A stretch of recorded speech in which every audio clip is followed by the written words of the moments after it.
Okay, thank you for joining us. My name is David Walker. I'm director of the Shasta-Cascade Small Business Development Center. Welcome to starting your business in Shasta and Trinity counties, which is where we're at. We're in Shasta County in Northern California. This is what happens when you get lawyers involved. I have to read this stuff, so bear with me for a second. The information provided in this webinar and any supplementary materials provided to registrants are intended for educational and informational purposes only and does not constitute professional, financial, or legal advice. No registrant should act or fail to act on the basis of any material contained in this webinar without obtaining proper financial, legal, or other professional advice specific to their situation. The Northern California Small Business Development Center and its host, the HSU Sponsored Programs Foundation, specifically disclaims any liability, loss, or risk, personal or otherwise, which is incurred as a consequence, directly or indirectly, of the use and application of any of the information presented in this webinar. Okay, wow. so there. Oops. That was pretty amazing. Yeah. Anyway, a little bit about us real quick. We're a nonprofit organization. We provide confidential, no-cost advisory services to small businesses, and we're available all over the country. No matter where you are, there's a SBDC near you. There's nearly 1,000 of them. We cover Shasta County and Trinity counties in Northern California, and a lot of what you're going to hear, and Joe will explain this to you, he's going to be the one teaching this, a lot of what you hear will be fairly local and may not apply to you. But to get the information that does apply to you, contact your local SBDC. They'll have a lot more specific information for your situation. So let's go to the next one. A little bit more about us. This is how beautiful we are. That's us there. That's every one of us. One of us is even tuned with wings, apparently. But we all have expertise in different areas of business, and we have access to another 40 or so subject matter experts across Northern California, and they're all available to you at no charge. It's all paid for by your tax dollars. We're funded by this. I don't know if I mentioned, did I mention that we're funded by the Small Business Administration? Yeah, I can never keep track, but we are. We're funded by the SBA, and we're funded by the state of California as well. So you've already paid for it, might as well use it. And at this point, I'll turn it over to you, Joe. I'll turn off my camera. Sorry, you won't be able to see me anymore. I'm sure that's going to disappoint you, but we'll do it anyway. I'll turn off my camera and my mic. If you have any questions, put them in the chat, or there's only a couple of us, so maybe just unmute yourself and ask it, right, Joe? Yeah. Okay. Well, thank you very much, David. Thank you, Emily. And welcome everybody to tonight's How to Start a Business. And there's me, Joe Rodola. As you can see, I've been around the block a couple of times. I've been in the credit industry for as long as I've been working in one fashion or another.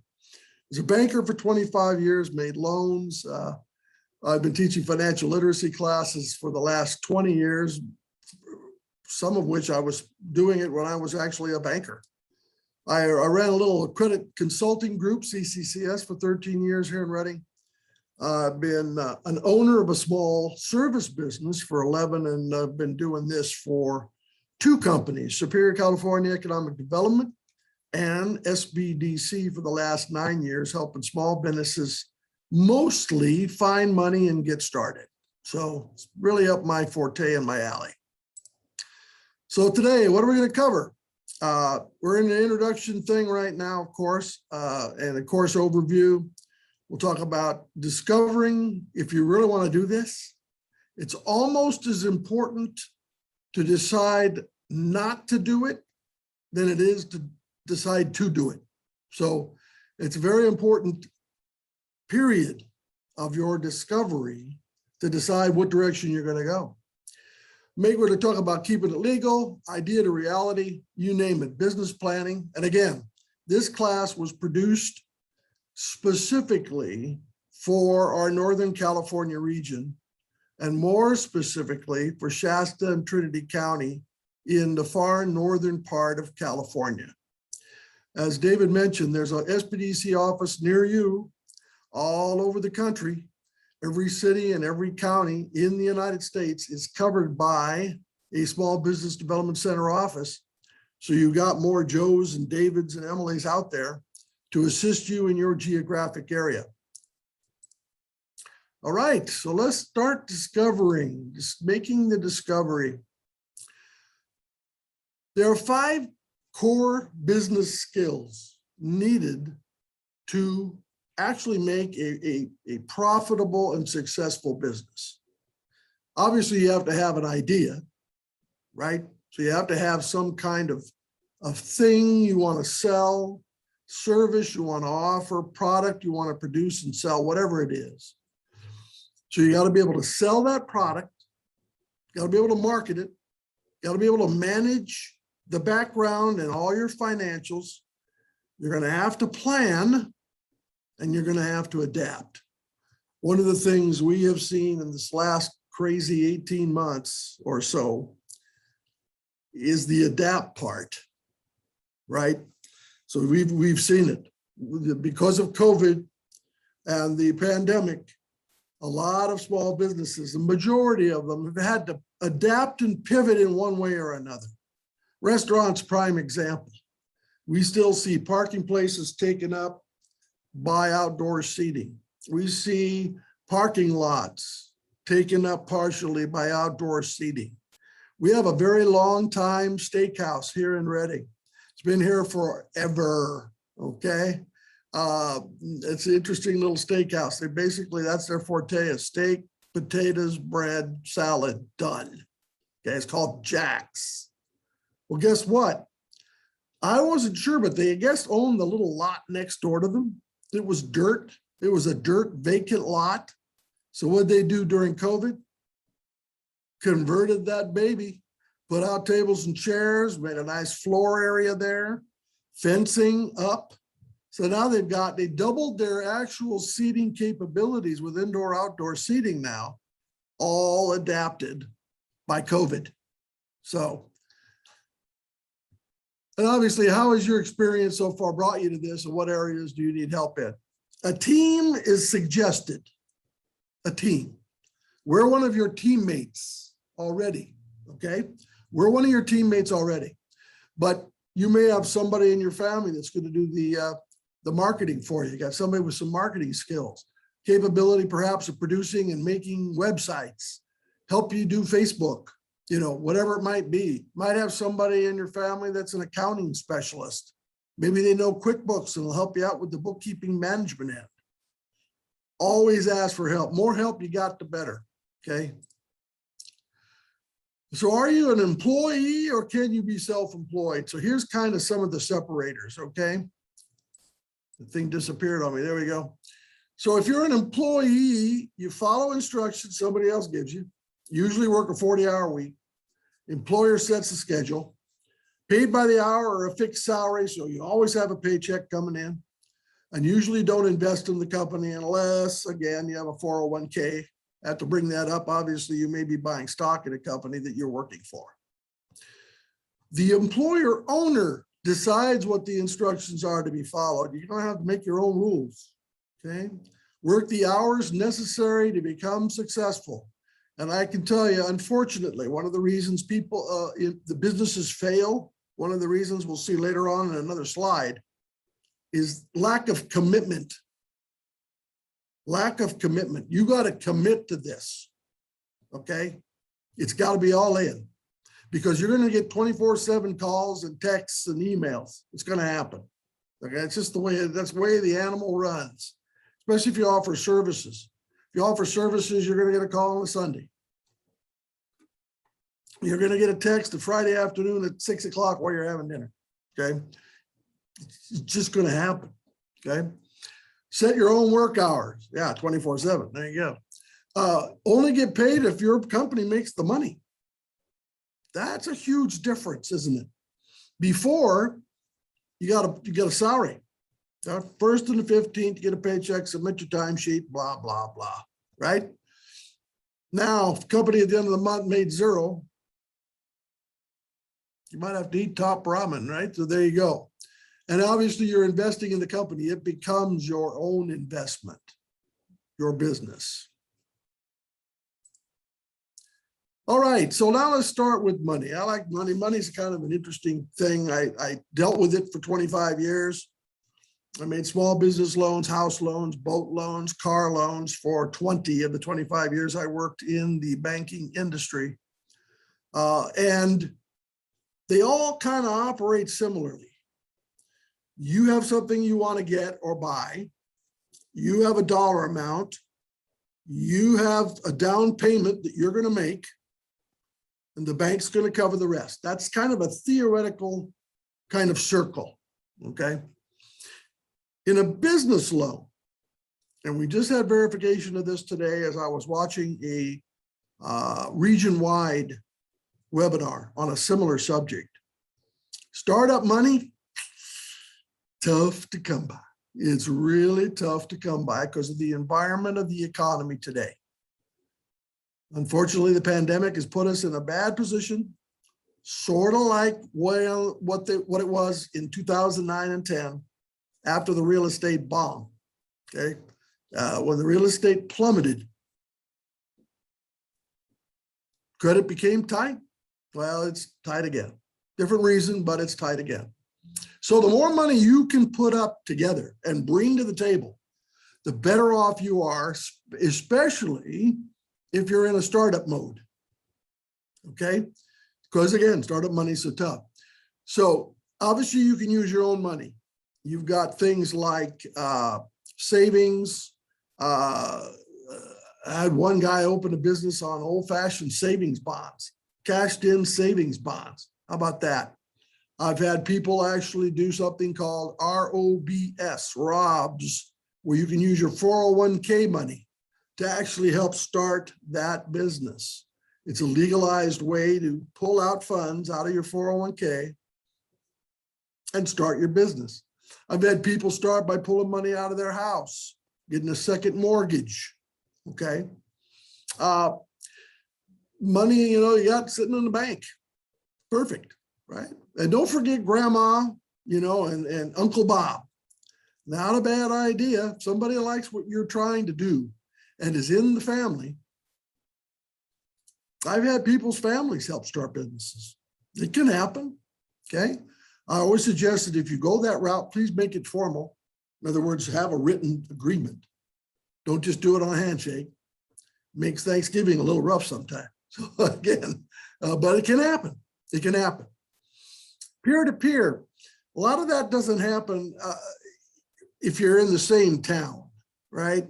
I like to use the analogy about the pizza parlor. So you got a good friend or somebody that you know real well that's got a pizza parlor across town here in Redding, and you want to open a pizza parlor.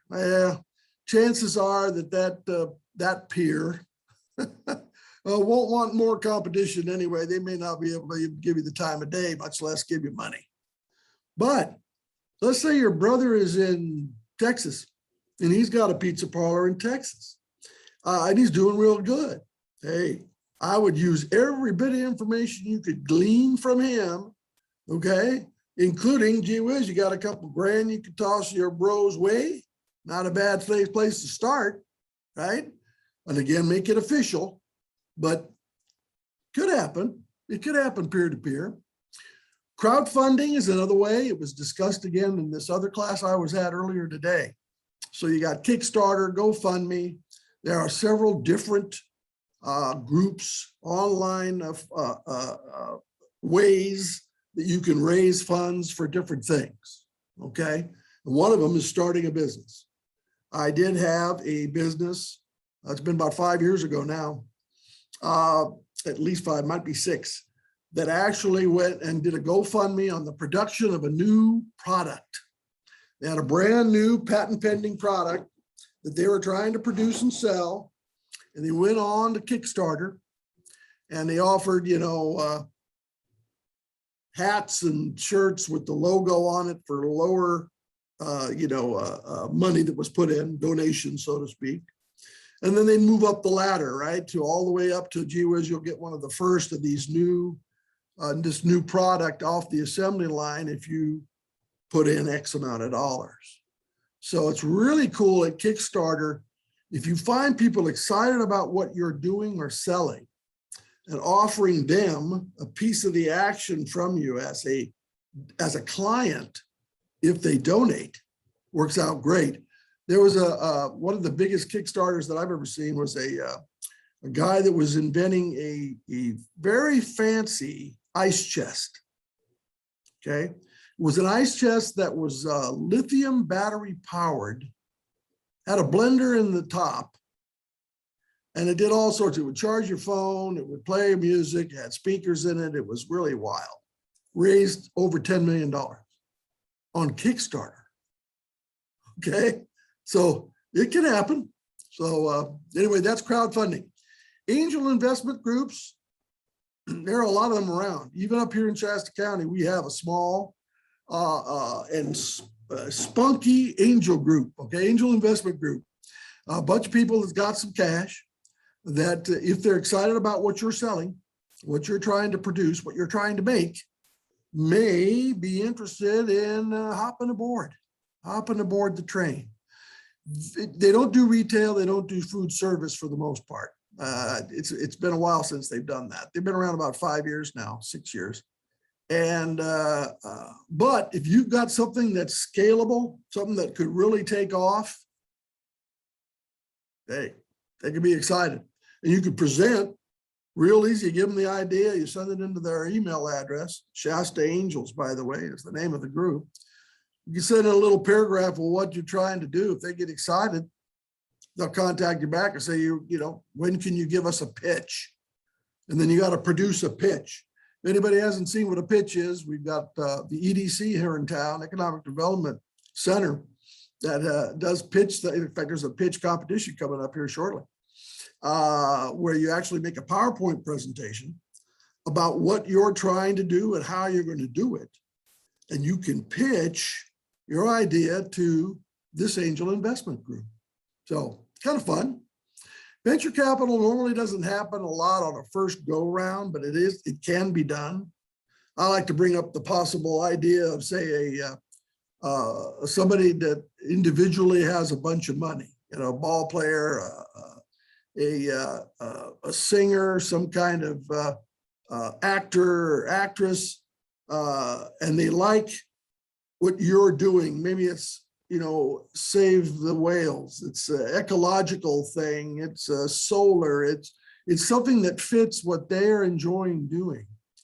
They might be interested. Say you got an uncle that knows these people, right? To put you together, because it's who you know in this area that's going to help a bunch. Trust me. And you might be able to get an introduction. Hey, pitch to them. They might be able to fund the whole thing. Crazier things have happened. Okay. But have more, the more you have of your money, the more simple it is for you to get off the ground. No doubt about it, especially during this coming out of COVID-19. So let's now talk about the loan side. We'll start with the left and the purple side first. You got conventional bank loans. Okay. So there are banks and financial institutions that will actually do loans for people. The big banks and financial institutions, the B of A's, Wells Fargo, Chase, Citibanks, are having a tough time in that area. For the most part, they probably will say no. And now you got to try to change their mind from the get-go. We have a couple of really good local banks up here, however, that are much more open to listening, because that's the key. I actually made loans for a bank, big bank, back in 1972. That's when I started, okay? And in those days, this big bank, you'd come in, sit down at my desk, fill out an application, tell me what you want to do. I either get excited or not, but I'll have you go through the application process. I'd send you home, right? Pull the credit report. There was only one agency back in 72, it was TRW. Pull your credit report, review your paperwork and your application and say yes or no, give you a check or not. It's pretty simple, right? There was no sending it off to Cleveland, Ohio, and hope somebody there will call you in a week. No, it's completely different. We have two companies, two small banks in this community, Golden Valley and Cornerstone Community Bank, that do just that. I told most of them, I know all the players. I said, if I ever went to work at a bank again, I want to work at one of your places, because you do things the way I used to do them in 1972. sit down, talk about it, fill out an application, pull out now the 3 reports and review your information, say yes or no, and you're on your way. So we have conventional bank loans. There are commercial finance companies, but we don't have any in the Redding area. The closest ones, I believe, are in Sacramento. We have some contact with them, but suffice it to say, for the most part, it's banks up here that you're going to have to deal with. Micro enterprise loans. We have a micro enterprise lender right here in town. It's run by our good buddy and friend. Those of you, if you're listening from the local area, you may remember or know of Bob Nash. Bob Nash runs in fact, it's almost his time of year. He has the pumpkin patch and a corn maze out off of Old Oregon Trail, one of the 2 large local event places that have people come out. He's got a wonderful train the kids ride on, buy pumpkins out of the patch, go through the corn maze, got a haunted house. He's also an old banker like me. How about that? I think he was in the valley. He came up from the valley and took over the family ranch up here, and he runs Superior California Economic Development, the micro enterprise lender. They'll do loans 5,000 to 50,000. Beautiful startup area. Okay. We will help you to design a business plan, because he loves to see solid business plans. Okay. You still have to have about 20% to 30% of your own money. So don't get me wrong. If your project is 100 grand, you're going to need 30,000. Okay. So let's be real. And a good business plan, solid business plan, and 2 to 3 years of financial forecasts, minimum. He's gone as high as 5 years, depending on how or what type of business you're going into. But he has access to inside funding that they can do in-house, 5 to 50 grand. Pretty cool. It's pretty cool. Banks don't like those small loans. Historically, they don't like them. They like 100,000 and above. So, but a lot of small businesses don't need 100,000. So we have a nice micro enterprise lender right here, Superior California Economic Development. Economic Development EDC loans, at the moment, we don't have any funding available. That could change at any time, believe me. It depends on if some money would be kind of donated to the pot. And there are several cities. I know of one of the places on the coast. Is it Humboldt? I think it's Humboldt County. I believe it's Eureka. Has an economic development loan group over there. And they do micro enterprise loans, 5,000, 50,000. Okay. Well, we don't in Redding. So we use Bob's place as SCED. SBA loans. SBA loans are available. There are 2 types, the SBA 7A and the 504. We won't get into detail on that. We have another class for that. Suffice it to say, the SBA 7A is a program that is it protects the bank. Okay, it's a guarantee program. They don't lend the money to you on the 7A. The bank does. SBA protects in case you go out of business. Simplified explanation. A 504 is for buying buildings, buying a building. Great program. We can talk about more about that later.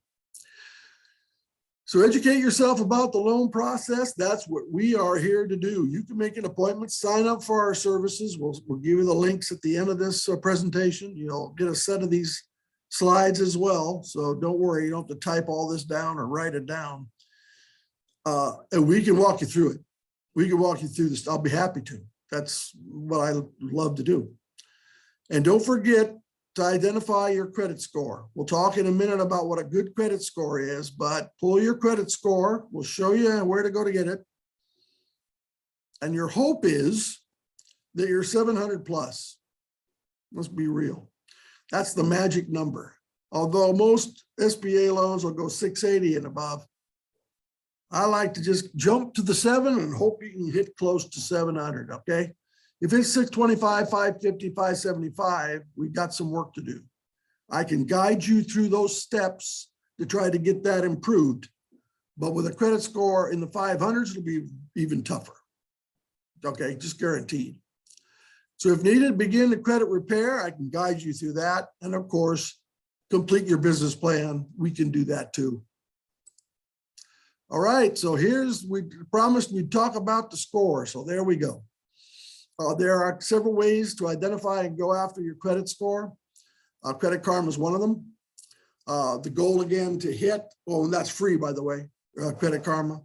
It does not give you an exact FICO score. It gives you a blended number, blah, blah, blah. Okay, fine. The whole idea is you want to be 700 to 850, 675 at the lower end of the approval side. And if not, let's try to, if you got a doctor bill for 20 bucks out there that went to collection, let's get her paid off. See, and that'll have a positive effect. For the official credit report poll, it's annualcreditreport.com. Free again. You can pull the list of all of your credit items, chronologically listed, okay? On the report, you have Macy's and Kohl's and Visa, MasterCard. Any of those cards or loans will be listed. Now, the dates you opened them, how much you owe, how much you paid off, how much is your minimum monthly payment, and did you make your payments on time? That's what we used in 72 anyway. When I started working at the bank, we didn't pull scores. We didn't have computers. How about that? Well, I'm so old. So we just pulled the report, had it printed up, sent over, and we don't go over and pick it up. We had actual delivery people in those days that would go deliver and get stuff locally. Kind of fun. Free agencies now, Equifax, Experian, TransUnion. You can pull those reports once per calendar year for free at annualcreditreport.com, and that gives you the list of creditors. Okay, so that's the credit and the money piece. Now let's talk about the market. I don't see any questions yet. By the way, you can put your questions in the chat. Don't see any. Cool. No questions yet. All right, wonderful. Thank you.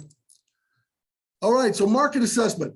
So hopefully you know or you identify where your idea came from. Have you seen it used elsewhere? Do you think people are going to like it? Okay. Who are your customers going to be? Identify as quickly as possible. It's not going to be everybody. It's not going to be 1 or 2% of the population. It's going to be a group of people, okay? I had a lovely organization, a corporation that started building what they promoted as untippable kayaks. Untippable kayaks. So they had a great idea. They had kayaks, you go buy a $200 Kmart, that goes back a few, huh? $200 Walmart kayak. You go out there, if you're a tall person, boy, you can roll those babies over, couldn't you? So these guys decided to make a sporting kayak that will be used by fishermen, hunters, abalone divers, etc., that you couldn't tip. So they created a kayak with wings, and these wings could be cranked out, so to speak, and they had foam on either side, and made the kayak virtually impossible to tip. Or if you wanted to be a regular kayak, you bring those two arms in, gets flush with the side, and away you go. So it's a cool thing, wasn't it? But they had to identify, it was limiting. It was going to limit the number. You're not going to sell this kayak to the $200 weekend kayak person that throws it on the top of their pickup. That's not your customer, right? It's your competition, but not your customer. So we had to narrow down the field to hunters, fishermen, abalone divers that were interested in not going inflatable rubber rafts, okay, and wanted to go with this cool new idea of this untippable kayak. So are you entering a market that has more demand than supply? That's kind of cool, okay? What will you do better than the competitors? What's your niche, or what's your better mousetrap? That's the whole idea of the untippable kayak, right? Never seen one since, and never have seen one before that with the untypical kayak. Are there unmet needs in the marketplace? And do you or have you surveyed potential customers and clients, industry experts, and competition? One of the things we always ask you to do before you come in to us is make sure that you have checked out your competition. We call it you call it spy if you want, but basically contact them as you were, if you were a client. Okay, if you were a client and you're buying their product, find out price, delivery, service. You can find that out pretty easy on a phone call or two, and go over and see the place. Check it out. Okay, do a survey of yourself. Again, have a team. You have product and service, marketing and sales, financial management. Normally, we're good at certain ones of these, probably not good at all of them. So again, we're part of your team now, and you may need others. Probably will. Probably will. Okay, questions? No, yes, we're cool.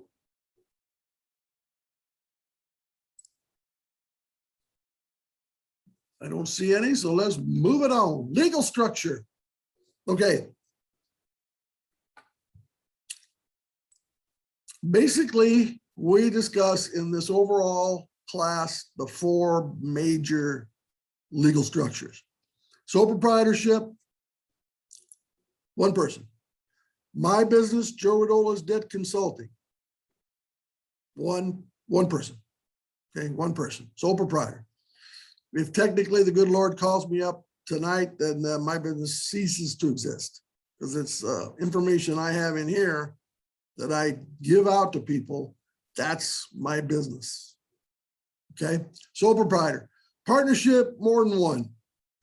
Normally 2, 3, 4 people that are teaming up to do something. Okay, teaming up to do something. LLC, limited liability. The other thing about sole proprietor partnership is that you have more individualized owner risk. Okay, owner's risk. In other words, if you get sued, you're gonna get sued. You're gonna get sued. You know, Joe Rodola can get sued. Somebody sues me. Okay. The LLC and the corporation, what it does is help limit that liability by separating you from the business. Becomes its own entity. Own entity. Sole proprietorship partnerships, they normally operate off your social security numbers. What I do, operate off a social security number. We'll be showing you how the tax is reported on a Schedule C for a sole proprietor in a couple of slides from now. Okay.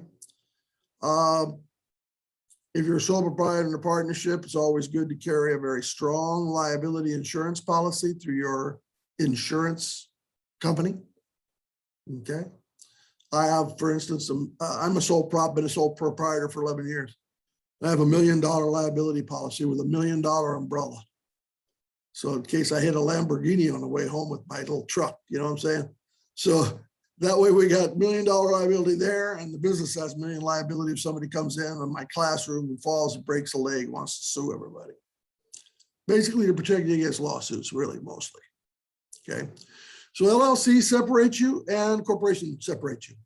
Own entity, own tax ID. So that helps you right there, right? Separate. They are all different priced, however. Okay. Sole proprietor, pretty inexpensive. You don't use fictitious name, which we'll talk about in a minute.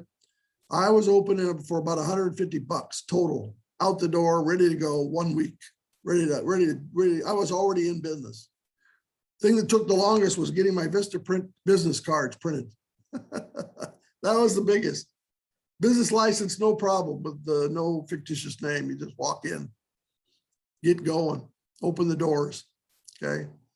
LLC, you run about $250, $350, depending on if you use help or do it yourself.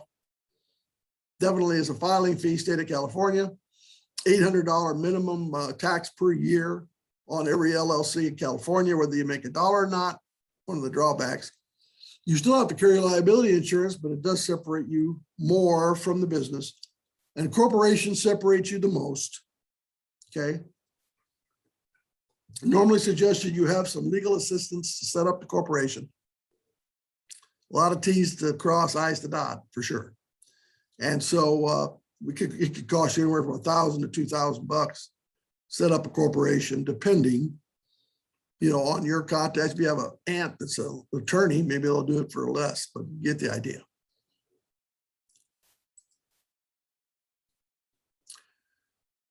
All right, so licenses and registrations. Again, if indeed you are a sole proprietor or a partnership, you can use your social security number. You can use your social security number. As a sole proprietor, though, if indeed you have employees, that changes. And that also could be the time, if you're jumping from you're the boss and do everything yourself to I'm going to hire a couple people. That may also be the time when you switch to LLC. You're not stuck in this forever. It's not a forever deal. So you can go, start a sole prop, go to an LLC, technically go to a corporation. You could go one, move up as you get bigger. But once you become an employer, you have to have a employer ID. It separates things out. Okay. And it's not required, of course, as we mentioned, for sole proprietors. Social security numbers are sufficient.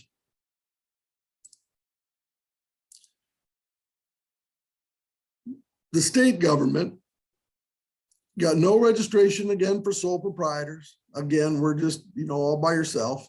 Partnership, general partnership filing is optional. Normally it's a good idea to have a partnership agreement, however, right? Again, handshakes are tough. Handshakes, it's just not an easy, you can't hang a legal hat on a handshake. You can't.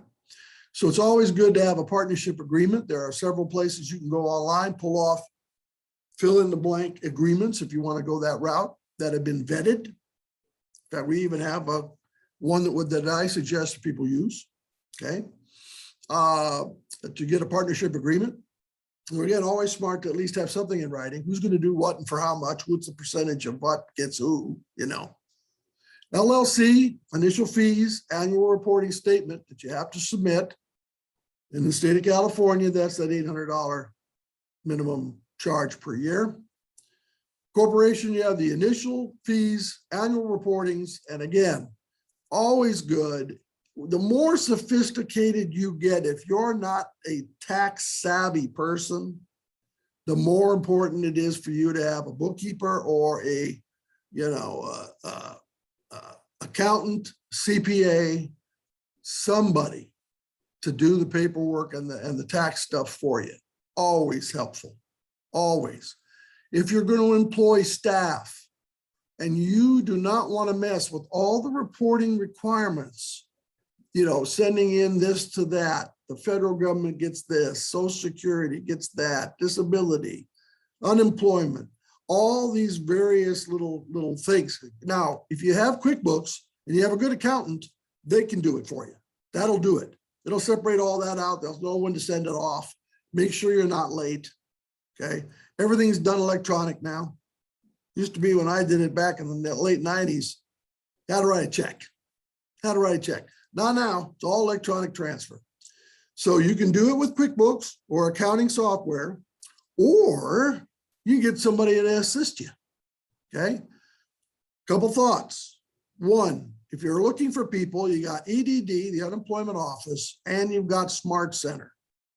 Two very viable, strong groups here in Shasta County where you can hunt for people to fill your needs. The Smart Center, what's cool about them is some of their jobs, if your job fits their niche program, they may be able to offer you up to 90 days covering their salaries during training for your business. Pretty sweet deal. I was actually involved with that when I started with SCED. That's so basically it covered my training period, the 90-day break-in, right? Like a new car. 90-day break-in, and they cover, all or part of your salary for the business. That's pretty sweet. So Smart Center, EDD, and then there are companies that do employee checks for you. Okay, they'll do HR. There are a lot of them. We have a really nice Rush Personnel office. We have an O2 staffing company. We've got a lot of little smaller ones here as well that offer that service. Just remember, you're going to pay some more fees. That's the drawback, right? You're going to pay so much an hour to the employee, so much an hour for all the benefits, Social Security, et cetera, et cetera. If you have an HR group, you'll pay them some money to do the paperwork for you too. So if it's 15 an hour, you could pay 18, 19 an hour total when you're done. Just depends. Just depends on how you want to do it. Okay. And again, you can do it using QuickBooks.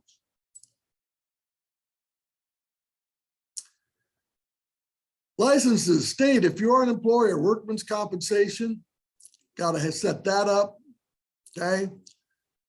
And the employment development department, you have to report or sign up with them. That basically as an employer. So you got a lot of red tape as an employer.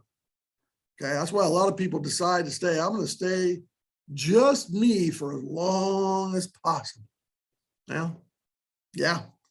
Sometimes I had a guy that was making salsa, small batches of salsa, and he started to make bigger and bigger batches of salsa. Great guy. And he started working 24 hours a day making salsa to get it out to the local stores, grocery store. So he decided, I can't, I'm going to kill myself. I said, yeah, you are. Okay. So you go over to Smart Center, find out what kind of job, that you want to classify this person as, see if they'll help you and get some help. And that's what he did. So he got the first 90 days paid for through their program for this person to come on. And he had an HR group do the paperwork for him. He was a happy little clam, because he didn't have to worry about missing this date, missing that date, getting the money to the right place at the right time. Pretty cool. And Cal Gold, David, my boss, turned me on to this thing. This is great. Here it is, Cal Gold. This is your link. So what you can do for finding out license regulations, things you might want to think about, important documents for California. You can go onto this website, put in your city or county. Then there's a drop-down box to enter what type of business you are. Service, car wash, it says, dentist, restaurant, are you going to mow lawns? Whatever the business is, hit search. And it'll give you a really complete list of all the types of things you may have to have. I had one person the other day, I wasn't sure. We checked Cal Gold and they found out they had to have a chauffeur's license. I wasn't sure they really needed chauffeur license, but that thing squared us away. Boy, I told us right away that probably going to be needed. Okay. And then we can go ahead and weed this list down when you meet us one-on-one, which is one of the hopeful goals we have here, is to meet with us later after this thing's over, the class is over. And we can go over your particular situation with you and go through the list. Pretty sweet. All right, so let's talk about licensing locally and fictitious name filing. I kind of alluded to this earlier, but depending on where you are, the county is going to be where you go through to file fictitious business name. So what's fictitious? My business ended up Joe Rodola's Debt Consulting. Okay, that's what mine did. Rodola, my last name, in the name of the business. So if you use your surname in the name of the business, don't have to file fictitious name. Pretty simple, right? If I went JR's Debt Consulting, that's fictitious. See? So I would have had to gone onto this website right here. Actually, in the old days when I set up, I would actually walk down or drive over to the county and walk in the building.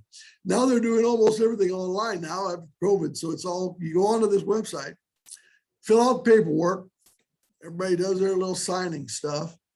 Then you take that information to one of the local newspapers and put it in the newspaper for 4 consecutive weeks, telling everybody you're going to open up the business under, in my case, in my sample, JR Debt Consulting. So I would have put JR Debt Consulting in the newspaper in hopes that nobody else has that. That's the key. They're notifying people in the community that you're opening up that business under that name, okay? Why they use a newspaper is beyond me, other than the fact that that's the way it's always been done. I don't look at newspapers much myself. I've got one of these computers, right? So, but suffice it to say, that's the rules. So that's how it's done. Then if you go through that 4-week period and you have the fictitious name completed, you take that information with you to get a business license. In Shasta County, there are only 3 cities in which you are required to get a business license. City of Redding, City of Shasta Lake, and the City of Anderson.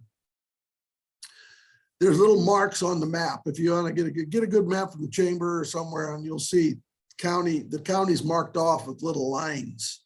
You can tell exactly which county you're located in and what little box by looking at the map, okay? So if you're a head office or bedroom, second bedroom, or wherever you call your head office is in Redding, City of Redding license. That's where I have mine. If you're in the City of Shasta Lake, City of Shasta Lake license, City of Anderson license. They range anywhere from $50 to $100 and a $50 to $54, $55 annual renewal fee.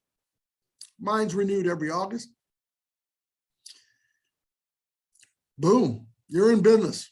It's a really cool deal. Some people who sell a lot of, say you're in Bella Vista or Palo Cedro, they don't require a business license. But if you're going to sell a lot of stuff in, say, the City of Redding, some people will get the license anyway. It's not against the rules to get one, okay? It's just you're not required. But that way, if you get one, you know, you want a table at the fair or you want a table at the Civic Center, they're having a big thing, a big home improvement thing this weekend at the Civic Center, downtown Redding. You'll have the license, your insurance policy, your fictitious name. You can give them to prove that you're a business to rent that table at the event. See, there's a big event held every year at, normally this month. I don't think they're having it again because of COVID, but the Bee Festival in Palo Cedro, 2-day huge one. They have 100 vendors plus at the Bee Festival. Pretty cool. But now you have to have, should have a business license and insurance. You got to prove you got both.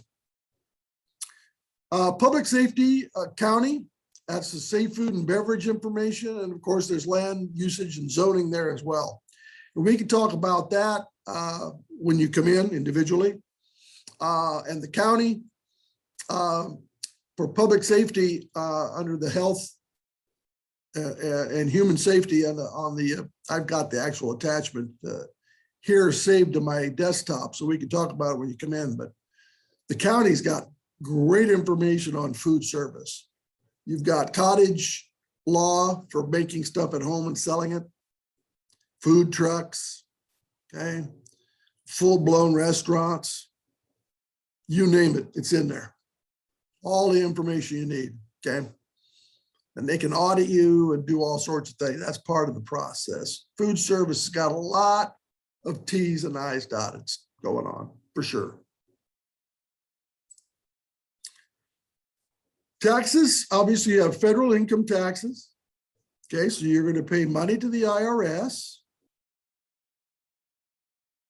Not unusual, okay? If you have employees, there'll be federal income tax for the employees that'll go in, Social Security payments, and Medicare. And all that money's got to be downloaded at the appropriate times. That's why it's always important to have a really good person running your QuickBooks or bookkeeping or an outside service helping. And then now there's the state, right? The state. So you have income tax, franchise tax board. If you have employees, you have state income tax, unemployment, disability, training tax, et cetera, et cetera, et cetera. And all sorts of stuff. And that again is why a lot of people will delay or wait an extended period of time before they jump off and hire employees. Okay, and I understand, it's understandably so. Now, if you sell a product, you sell this pen, okay?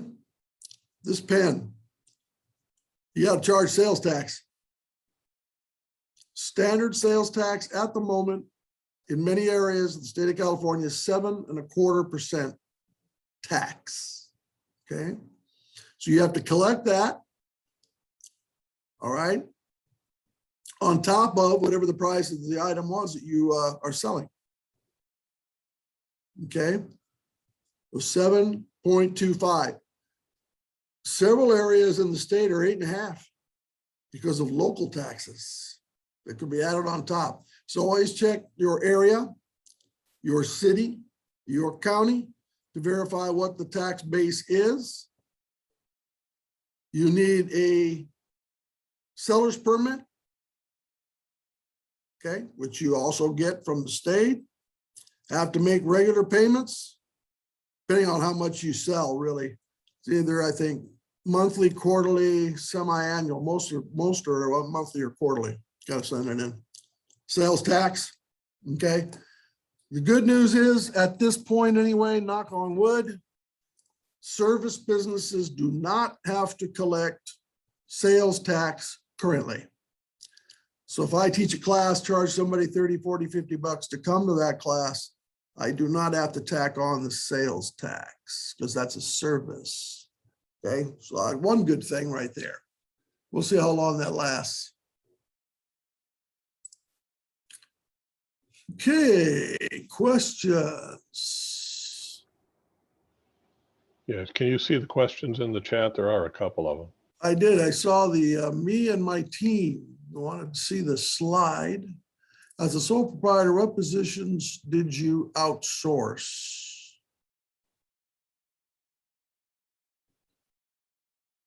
Okay, in my particular case, if you're talking about me personally, I only outsourced my marketing division. And I didn't get too crazy because my marketing division ended up being my daughter, who was an art teacher at Foothill High School. But I did have her come in to do the website for me, and it helped me do my trifold flyer and to make my my letterhead look good. See? So it can be anybody. It can be your dad, it could be your son, your daughter, your mom, your dad, Aunt Millie, Uncle Bob. So yeah.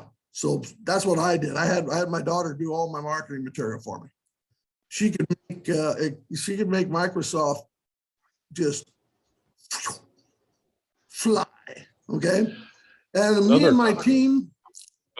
There's another common thing that people outsource as well is accounting and bookkeeping. Yes, that's right. We used to outsource that. We also used to outsource the payroll as well. You mentioned that a little bit with the payroll service. So yeah, you can outsource quite a few things actually. You really can. Oops. There it was. So product, service, marketing, sales, financial management. Those are the three legs of the three-legged stool. I guess it's formally called the Trinity of management. So there you go. So hopefully that helps. And again, you'll be getting a full copy of these slides. You're going to get the deck. So if you did miss anything, you're okay. You're okay.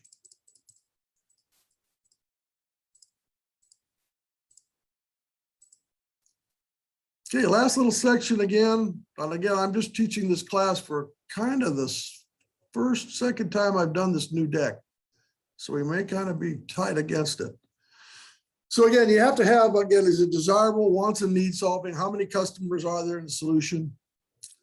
at this price? Will they buy from you? How much will they pay? How will they find you? This day and age, you better be online. I don't know many businesses, if any, that aren't online somehow. Okay. What will it cost to run the business? Can you sell enough to earn a profit? Do you do your projections and cash flow, which I will help you with? I'm a numbers guy. I guarantee you that I'll be happy to walk you through all those steps, okay, and help you come up with a nice quality 10-page business plan, 2 to 3 year forecast, so be ready to present. Even if you're presenting to Uncle Bob that wants you to go through the process, much less a bank, who will definitely want you to go through the process. This is one of the scary things I have. Luckily, I bring it up later than I used to, and that is, why do businesses fail? Why do they close? And these are some of the reasons. Lack of a good business plan, cash infusion, commitment, you can see it. Employees will get you. Not keeping good records. You don't have enough skills. Can't market, can't budget, can't say no. Don't forget that, yeah, the customer's always right. Sometimes you got to say no too. Depends. And obviously lack of comfort zone.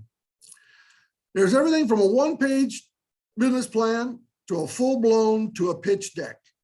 Pitch deck I alluded to earlier. It's basically a PowerPoint presentation, slide by slide, of the various areas of a business plan. You know, what is it? What's the name of the place? What's it going to be? Who's going to be the boss? What are you going to sell? How are you going to sell or produce it, if that's what it takes? Okay, some of the marketing end. Who are you going to sell it to? Okay, and then you got a forecast too. So it's all these little steps. Okay, and there's several of them online that you can look up easily, including from SBA. Okay. What I like you to do before you come in to see me, and Emily will talk to you about it when you call in to sign up for services, which we'll get to shortly. A 1-pager, okay? Name, rank, serial number, what the product is you're going to sell, how you're going to get it and sell it, who you're going to sell it to, you know, and then come up with how much money you need. If you're going to borrow money, you better have a nice written doc. Don't say I need around 50,000. Can't do that. Got to narrow it down, focus, okay? You got 10, I need 40. The 40 is going to go for this. Boom, boom, boom, boom. Itemize. It's always the best. You need $10,000 for this, $10,000 for the equipment, you know, whatever it is, okay? And this is where the sole proprietor, and we run into this specifically during the COVID disaster, because everybody needed to fill out one of these and find out numbers off this document to apply for any of the disaster loan grants and funding. We said, what's a Schedule C? This is a Schedule C. I have a really good class that I teach with another Joe sometimes on just this. Schedule C is usually important. What you make is at the top of the page. Your expenses are in the middle of the page that come off of those sales or revenue, depends on what you want to call it, it's the same thing. And then you get a net income, line 31, net profit or loss, okay? And a lot of people, that's the number we had to use to come in and tell people how much money they were going to be able to get on these programs. And they didn't know where line 31 of the Schedule C was. Now you do. Any final questions? We're there. How about that? So here's a bunch of our local community organizations that'll help you. SCED, we talked about, Superior California Economic Development. We have SCORE, Service Corps Retired Executives. We have a wonderful women's business center here. We are just lucky to have Tricia Funk over there that just, wow. She's fantastic, absolutely fantastic. EDC, we have a nice economic development group, and they're going to be doing this pitch And oh shoot, I thought it was Hunger Games. It's not Hunger Games. David, help me, buddy. What is the game? It's To Startup Games. Startup Games. I see it was That's kind of right. built off that Hunger Game idea. Yeah, I think they copied it, but don't tell anybody that has a trademark. There we go. Exactly. So what we're going to do is they're going to be able to have you help people with their pitches. What a deal that is. PTAC, Procurement Technical Assistance Group. They help with people that want to contract with the federal, state governments. Okay. Especially veterans and that type of thing. Smart Center we talked about for getting employees, and of course, the Chambers of Commerce. For local, inexpensive, getting your name in front of people. Chamber of Commerce is still the deal. Okay, we have a great one in Anderson. We have a great one in Shasta Lake. We have a great one in Redding. We have a cool one in Bernie. We have a nice one in Weaverville. And those chambers will get your name in front of a bunch of people, especially if you're selling it to start with your community, Chamber of Commerce. Boom, shakalaka, okay? Hugely important. There's the PTAC contact information. You'll be getting that in your packet as well. What's left? It's 5 o'clock. Now's the time to sign up for one-on-one services. Go to our website. Talk to Joe, talk to Lonnie. We got a bunch of people you can check in with. We got a bunch of other marketing workshops coming up. Please check that out on the website as well. So what's the website? Aha, here you go. Shasta-SBDC.org. There's Emily. You'll be chatting with her probably as you sign up. We have a Facebook page. We're on Twitter, LinkedIn, and YouTube. YouTube is where probably this class will end up. And we've got a bunch of other tape things that are on that website as well, the YouTube channel. You see my bald head several times. David's on there and a bunch of our other consultants doing wonderful classes, anything from QuickBooks to marketing, you name it, it's on there. We've done a bunch in the last 18 months, all been taped. Any final questions before we wrap?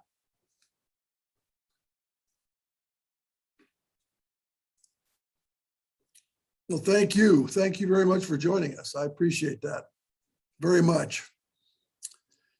And with that, I think we've run out of legal time on our Zoom, haven't we?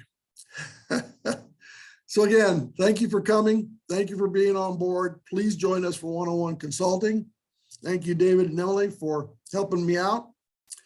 And you all have a great evening, okay?